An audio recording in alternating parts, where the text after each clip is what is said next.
तो देखो, इंडिया में एक कल्चर चलता है वर्शिपिंग का। नहीं, मैं गॉड के वर्शिपिंग की बात नहीं कर रहा हूँ, मैं बात कर रहा हूँ सेलिब्रिटी वर्शिपिंग की। और ये एक ऐसा अटूट रिश्ता होता है फैंस और सेलिब्रिटी के बीच में। फैंस सेलिब्रिटी की कच्ची खाने को भी तैयार हो जाता है, लेकिन इसके पीछे होती है साइंस, और उसके पीछे होती है साइकोलॉजी, और उसके भी पीछे होती है सोसाइटी, जिसके पीछे होता है कल्चर। इसका मेन रीजन होता है पैरासोशियल रिलेशनशिप, मतलब एक तरफा रिश्ता। और एक तरफा प्यार की ताकत तो तुम जानते ही हो। तो बस इसी के चलते ही हम किसी स्टार को अपना मान बैठते हैं, पर वो star on the other hand जानता भी नहीं है कि हम इस ब्रह्मांड में कहीं एग्जिस्ट भी करते हैं। अब देखो, नॉर्मल लेवल तक तो ये ठीक लगता है, लेकिन जब ये एक्सट्रीम हो जाता है तो फिर स्टार थिएटर में आग लगाए न लगाए, लेकिन उसके फैंस वो जरूर आग लगा देते हैं थिएटर्स में। सेलेब्स को स्टॉक करते हैं और कभी कभी तो उनके घर में घुस जाते हैं। वैसे सैफ अली खान तो खुद ही बुलाते हैं हमारे बेडरूम में। और फिर ये एक इशू बन जाता है, सिर्फ उस सेलिब्रिटी के लिए नहीं बल्कि पूरी सोसाइटी के लिए। कैसे? तो आज मैं इसी रिश्ते के बारे में बात करने वाला हूं जो एक फैन और एक सेलिब्रिटी के बीच में होता है, और साथ ही साथ कैसे ये टॉक्सिक हो जाता है। तो शुरू किया जाए। देखो, रिसर्च के हिसाब से जितनी भी स्टार वर्शिपिंग होती है, इन सबका कनेक्शन डायरेक्ट सोशल एंजाइटी, अकेलेपन और बहुत ज्यादा इंटरनेट चलाने से होता है। तभी हमारे माँ बाप कहते हैं कि ज्यादा फोन ना चलाया करो। लेकिन इसके अलावा भी कुछ फैक्टर्स होते हैं। जैसे कि अगर मैं इंडिया की बात करूं तो यहाँ पर स्टार्स नहीं होते हैं, वो सुपर स्टार होते हैं, मेगा स्टार होते हैं, ब्लॉकबस्टर स्टार होते हैं, क्योंकि वो हिम्मत, इंसाफ और स्ट्रगल से जीत का सिंबल बन जाते हैं। बहुत से लोग के लिए वो एक रोल मॉडल है, और यही चीज इनकी पीआर जो है वो बहुत अच्छे से जानती है। और इसीलिए इन स्टार्स की जो स्ट्रगलिंग स्टोरी होती है उस पर इतना ज्यादा फोकस किया जाता है, इवन इफ उनका जरा सा भी स्ट्रगल नहीं होता है। अगर इनका स्टार खुद के पैरों से चलकर भी आ रहा है शूटिंग के लिए, तो वो भी एक स्ट्रगल की तरह दिखाया जाता है। फिर आजकल तुम देख ही रहे हो कि कैसे लैंग्वेज के बेसिस पर इंडिया डिवाइडेड हो रखा है। इंडिया में सिनेमा, लैंग्वेज और कल्चर तीनों जुड़े हुए हैं। सेलिब्रिटी कहीं के भी हो, किसी भी स्टार को वर्शिप करने का मतलब ये है कि तुम सिर्फ उन्हें नहीं पसंद कर रहे हो, बल्कि तुम अपनी लैंग्वेज और कम्युनिटी पर भी गर्व करते हो। फिर अक्सर ऐसा बोला जाता है कि जो गरीबी होती है वो लोगों को स्टार पगलू बना देती है, बट ऐसा नहीं होता है। लेकिन जब कल्चर, प्रेशर, लोनलीनेस, ये सारे फैक्टर्स जब मिल जाते हैं तो इंसान के पास कुछ बचता ही नहीं है एस्केप करने को, और तब उसका हाथ पकड़ती है तो उस इंसान के लिए ये एक स्केप बन जाता है, और वो उस इंसान को एक ऐसी ड्रीमी सी दुनिया दिखाती है जहां पर उसे एक होप मिलता है। अक्सर हमें अंडरडॉग की स्टोरीज बहुत ज्यादा पसंद आती हैं क्योंकि हम उससे रिलेट कर पाते हैं। हमें एक होप मिलती है कि हाँ, हम भी अपने स्ट्रगल्स को ओवरकम करके कुछ कर सकते हैं। और ऐसा नहीं कि सेलिब्रिटी वर्शिपिंग सिर्फ इंडिया में ही होती है। क्या हॉलीवुड में नहीं होती है? बिल्कुल होती है, बस अंदाज अलग है। हॉलीवुड या वेस्ट में लोग सेलिब्रिटी को वर्शिप नहीं करते हैं, पर उनसे ऑब्सेस्ड होते हैं। यहाँ पर फैन कल्चर ज्यादातर ऑनलाइन ही देखने को मिलेगा तुमको। ट्विटर फाइट्स होती है, कैंसिल कल्चर है, सेलिब्रिटीज को फॉलो किया जाता है, उनकी डेटिंग लाइफ की बारीक डिटेल निकाली जाती है। जैसे कि लियोनार्डो डिकैप्रियो अपने नए रिलेशनशिप में कब आएंगे, जब उनकी करंट गर्लफ्रेंड 25 की हो जाएगी। ये कैसे पता चला लोगों को? किसी ने तो खोजबीन करी होगी ना। और वहाँ एक्सट्रीम केसेस में ज्यादा स्टॉकिंग हो जाती है बस। और वैसे तो पूरी दुनिया में सेलिब्रिटी वर्शिपिंग होती है, हॉलीवुड के सुपर फैंस हो या फिर बीटीएस की आर्मी हो, क्योंकि ये जो ऑब्सेशन है ना, ये नेशनैलिटी से नहीं आता है बल्कि पर्सनल इश्यूज से आता है। लेकिन फिर इंडिया को क्या चीज है जो इतना यूनिक बनाती है इस एस्पेक्ट में? वो है उसके एक्सप्रेस करने का तरीका।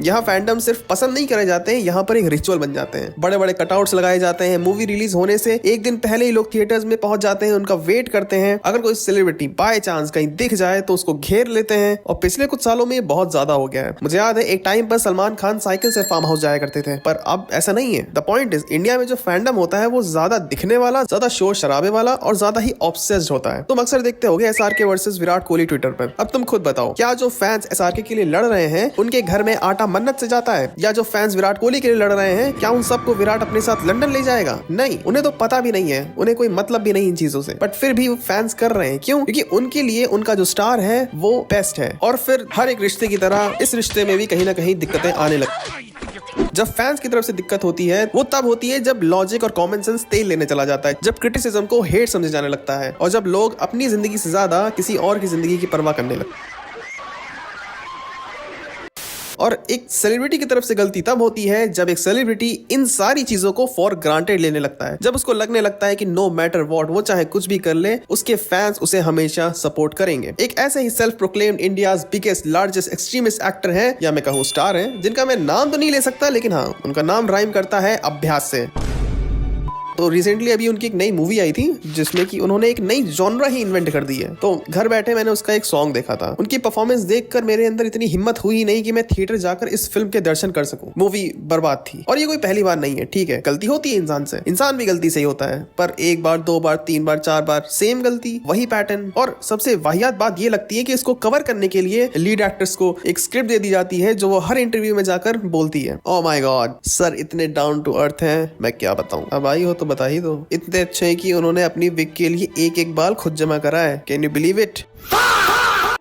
बट जो फैंस उन्हें वर्शिप करते हैं उनको ये सब नहीं दिखता। और यही रीजन है कि शायद वो एक्टर बार बार वो सेम गलतियां करते ही जा रहा है, क्योंकि उसको पता है कुछ भी हो जाए उसके फैंस उसे देखने जरूर आएंगे। वेल, इस केस में कहीं ना कहीं शाहरुख खान बहुत ही बेटर है। आई मीन, पेंशन कलेक्ट करने की उम्र में भी ही स्टिल डूइंग बेटर। मतलब बहुत आउट ऑफ द बॉक्स चीजें नहीं कर रहे हैं, बट एफर्ट्स दिखते हैं। और देखो, मैं कभी डिनाई नहीं कर पाऊंगा कि जो सेलिब्रिटीज होते हैं इनका इम्पैक्ट हर छोटी बच्ची से लेकर बड़े बूढ़ों तक होता है, क्योंकि लोग इनको ऑलमोस्ट परफेक्ट ह्यूमन बींग्स मानते हैं। और इसी का फायदा उठाती है कंपनीज, जो कंपनीज अपने प्रोडक्ट्स को एडवर्टाइज करवाती हैं इन्हीं सेलिब्रिटीज से। क्यों? क्योंकि हमें पता है कि ये हमारे फेवरेट सेलिब्रिटीज हैं, हमें इनकी हर एक चीज पसंद है, तो वो जो प्रोडक्ट बेचेंगे हम वो भी ले लेंगे। और इसीलिए कंपनीज करोड़ों पैसा लगाती हैं इन सेलिब्रिटीज के ऊपर और उनको अपना ब्रांड एम्बेसडर बना देती हैं। उनको पहले से ही पता होता है कि रिटर्न तो ज्यादा मिलेगा ही, और ये फिर एक साइकिल से बन जाती है। सेलिब्रिटीज और भी ज्यादा फेमस होना चाहता है, ज्यादा एड्स करता है और ज्यादा पैसा कमाता है, और अगर आउटरीच हुआ बाई चांस तो वो डील कैंसिल कर देता है। आज के टाइम पे जितना ज्यादा पैसा हो उतना कम है, बट जो पुराने एक्टर्स हैं जब वो ये करते हैं ना, तब ये चीज सच में थोड़ा सा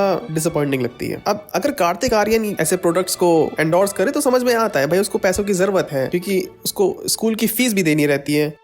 और यही रीजन है कि जो सेलिब्रिटीज हैं वो प्रोडक्ट्स प्रमोट कर देते हैं, फिर चाहे वो पान मसाला हो, बैटिंग ऐप हो, जंक फूड हो। हम सब ये बात जानते हैं कि इनमें से एक भी प्रोडक्ट ये सारे सेलिब्रिटी यूज तक नहीं करते हैं, या आसपास भी नहीं आने देते होंगे। तुम्हें शाहरुख खान की जेब से पान मसाला नहीं मिलेगा, अजय देवगन की जेब से मिलेगा।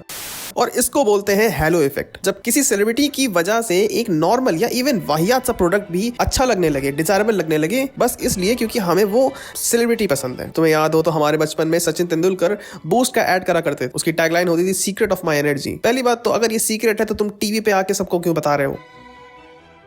अरे बेड़िया, बैट का ग्रिप निकाल के ना सीधा बैट।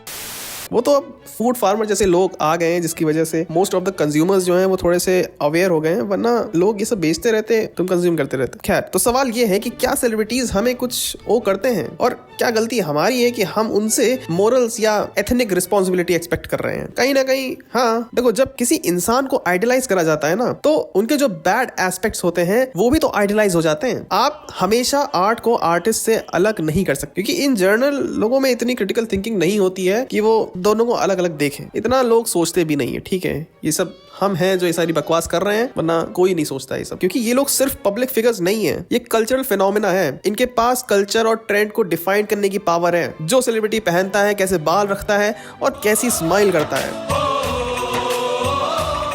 सब मैटर करता है। पर जब लोगों के पास इतनी पावर आ जाती है तो उसके साथ रिस्पॉन्सिबिलिटी भी बढ़ जाती है। जैसे कि अंकल बेन ने कहा था, with great power comes great responsibility. लेकिन I missed the part where that's my problem. So that's it for this video. चलो मैं जा रहा हूँ चन्ना मेरे यहाँ गाने, क्योंकि एडिटिंग करते करते मुझे पता चला है कि अरिजीत सिंह ने सिंगिंग छोड़ दी है। तब तक के लिए तुम मेरी ये दोनों वीडियोस देख सकते हो। अब मैं तुमसे मिलूंगा किसी और वीडियो में, तब तक के लिए bye. Shortly afterwards, we saw him heading straight towards